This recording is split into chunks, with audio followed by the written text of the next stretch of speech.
Hey guys, this is Thomas over here, nursemoneytalk.com. And this video, what I want to do is I want to talk about how you can go to nursing school and still be able to work full time.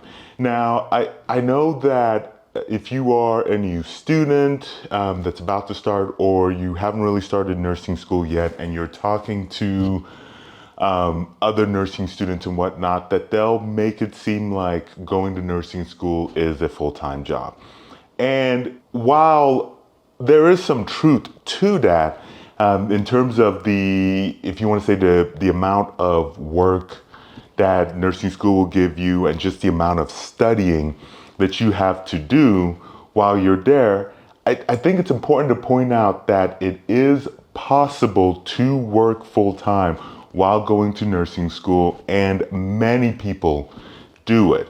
If you look at a statistics that I pulled up, it looks like about 25% of all nursing students are working at least part-time. So are working at least in some capacity while they're attending nursing school. And even if I look at based on my own experiences, right? So when I was going through RN school, I worked, part-time, full-time. Actually, at some point I was working well more than full-time, probably averaging above 40 hours a week while going through nursing school. And even right now, working, going through FNP school, which if you guys have not, if you're interested in what some of those experiences are like, make sure you check out the channel because I am documenting some of that.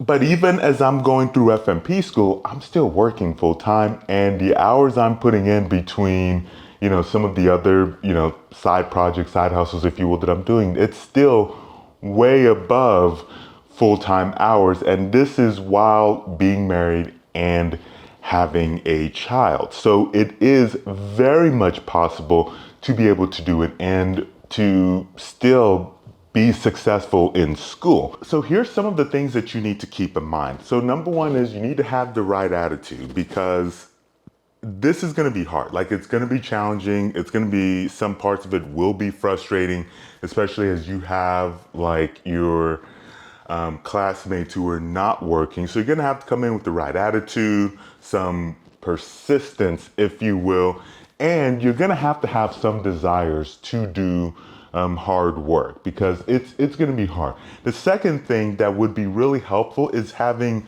some kind of a good support system. Really can be beneficial. So this could be either a supportive spouse that you kind of figure out what you're doing there, especially like if you are a single parent, right? So having a supportive, maybe a community, a church, family members or something like that can really help in terms of figuring out what the daycare situation is going to be. Even having a good support system that allows you to vent can be very beneficial to that. The other thing I would really kind of encourage you is really define a good place that you're going to study, right?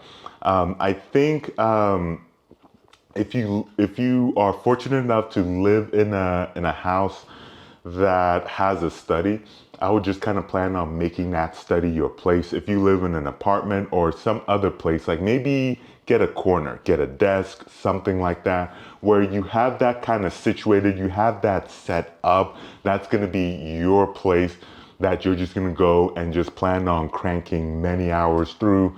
That could also be maybe like a library or a coffee shop, and then have like a backpack that's already ready, packed, ready to go. You kind of already know what you're doing there. And the reason why I think that's actually important is that anything that kind of helps you stay organized, anything where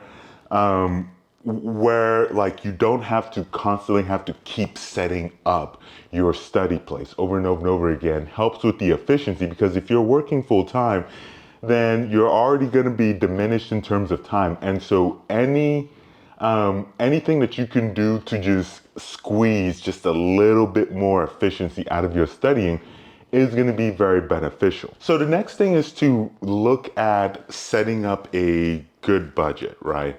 And the reason why I'm going to throw this out there, even though I know many of you will cringe because, well, man, many people just don't like budgeting. They don't like dealing with it. They don't like dealing with numbers. But the reason why this is important is because once again, similar to how like setting up a study place creates efficiencies, like creating a budget helps create some efficiencies in your own life, right? So so you get your budget dial in, you know how much you're making, how much you're spending. Maybe you're able to make some cuts there to make things easier. And so maybe instead of working 45 hours, maybe now you can only work 40 hours. And or maybe instead of needing to work full time, maybe instead of needing to work 40 hours, maybe now you can dial it down to 35 or 30 hours. And so I think when you look at budgeting, it can really help in terms of that aspect of efficiency. But the other thing it can do is really help in terms of minimizing the stress, the amount of stress that you're going to end up having in your life, because nursing school, right, is going to be stressful enough. And so the more stressors you add to your life, just the more difficult and the more painful things are just going to be. And so that's why I would really encourage you setting up a budget. There's plenty of people who will try to do it on an Excel spreadsheet or maybe a Google Sheets or whatever if you don't have Microsoft Office apps. And those will work if you want to deal with that. I am personally not a huge fan of spreadsheets just because there's a lot of manual type labor you have to deal with that. I think really looking at something like maybe like a Mint or you need a budget. I'll put links to those in the descriptions below. Can help with that because it can streamline a lot of that process and can make things a lot easier. One of them is Mint is free. You need a budget has like nominal fee attached to it. But even with you don't need to pay for the you need a budget. The Mint one, which is the one that I use regularly, I think is sufficient enough. But even if you go with a paid solution, I think the efficiencies and the pros, the benefits that you can get out of it will far outweigh the nominal cost that you're going to have to pay for the software. The next thing to really look at is to set a planner. Once again, we're about squeezing out efficiencies, right? And one of the things we can do is to stay organized. So figure out knowing when am I working? When are assignments due? When do I need to finish turning that paper? When do I need to start? When do I have to, if you have a kid or something, when do I have to go to try to make it so I can go to my kids like a soccer game or basketball game, whatever. And so a planner helps, once again, increase efficiencies, keeps you organized. So there's a lot of great options. Like I'm very techie, so I prefer something like Google Calendar. If you use something like, if you use like a Windows, if you're not a fan of Google products, Microsoft has one. Apple has a solution as well. You can even, if you prefer paper, you can do something like that. I'll put a link to some good paper planner solutions as well on there. I prefer digital. I know my wife prefers like paper planners, and either one is fine.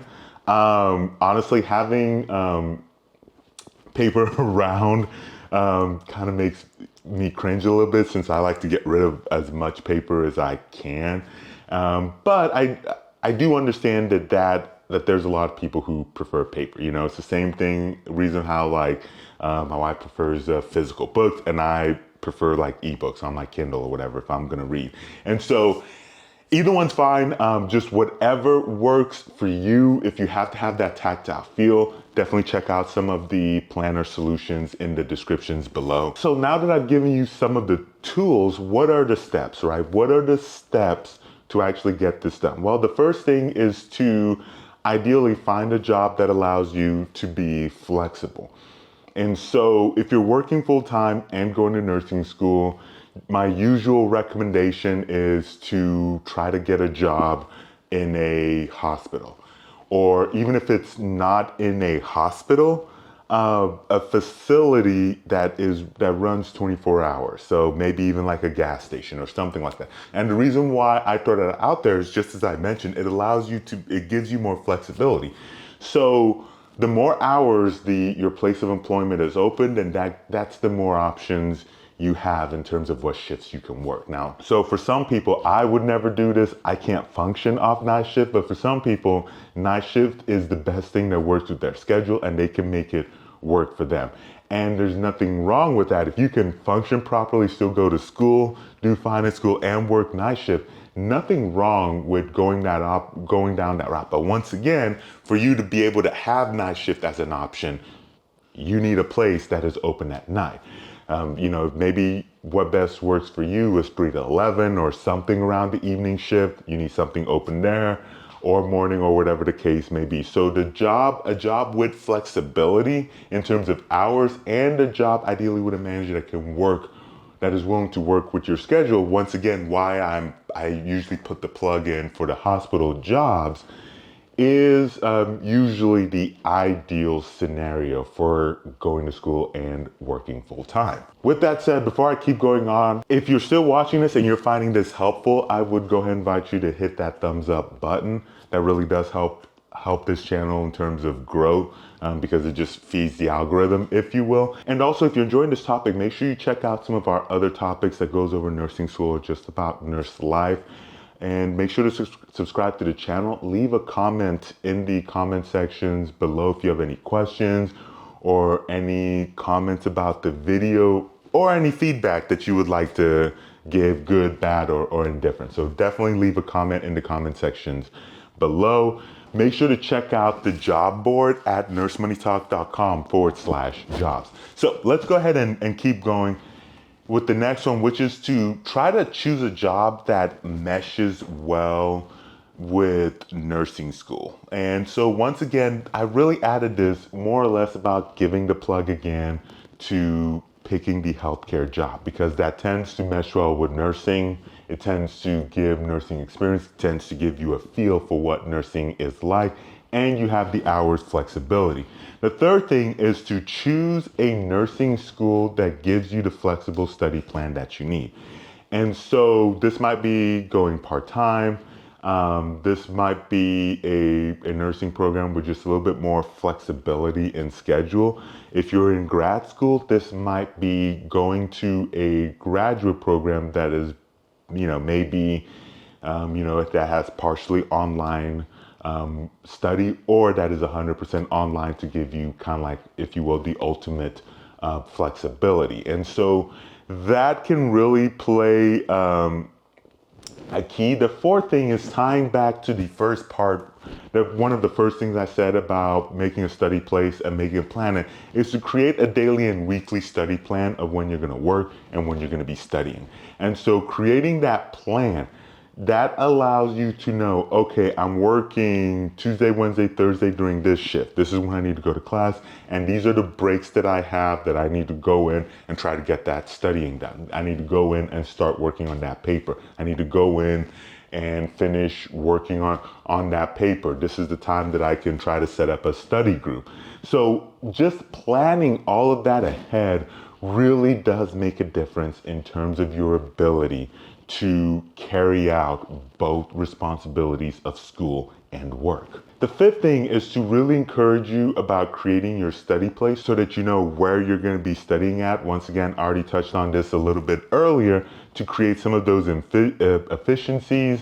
Build and schedule a support system. I think I want to touch on like really looking at the group, like study groups as well in this, because I think for those who study groups work, they can really help in terms of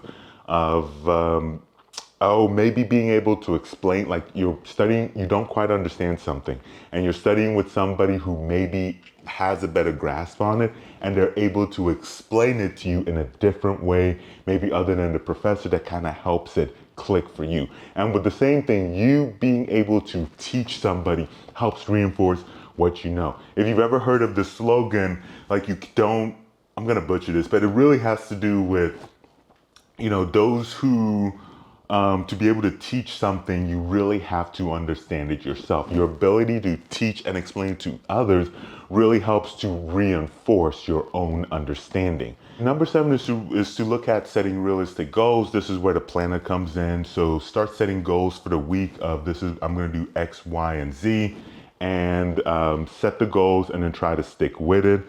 Number 8 is to stick with your budget. Already talked about that briefly already. Number 9 is prioritizing healthy habits. Like, you're going to be stressed. You're going to be doing 2 different things full time that a lot of people will struggle doing just one of those things. And now you're trying to do both of them. And so you really need to try to prioritize some healthy habits. Being able to get in there, run, do some walks, do yoga, do whatever it is that allows you to de-stress, really looking at the healthy eating habits, and also looking at trying to make sure that you're getting plenty of sleep. Because if you're not healthy, it's going to be really hard to accomplish both of these things efficiently. It's just going to be really hard, and it's going to put more of a strain on yourself. Number 10, and my last point, is to make sure you know when to seek and ask for help. This is going to be a challenging time. So this could be whether, seeking help with budgeting. If you need help with, something like budgeting, I have some articles that go over that on nursemoneytalk.com. You can also check out a financial planner if you need help with that by going to nursemoneytalk.com/advisor. Maybe you need help with therapy, like just need help to talk to somebody. nursemoneytalk.com/online therapy. There's a lot of other resources I'll put in the descriptions below, but the point of this is to seek help, even with tutoring. Check out the descriptions below. There's a lot of things, there's a lot of resources out there that you can use to be able to get help, to be able to be successful in your ultimate goal of being a nurse. So thank you so much for watching. Let me know if you have any questions in the comment sections below, and I'll catch you very soon in that next video.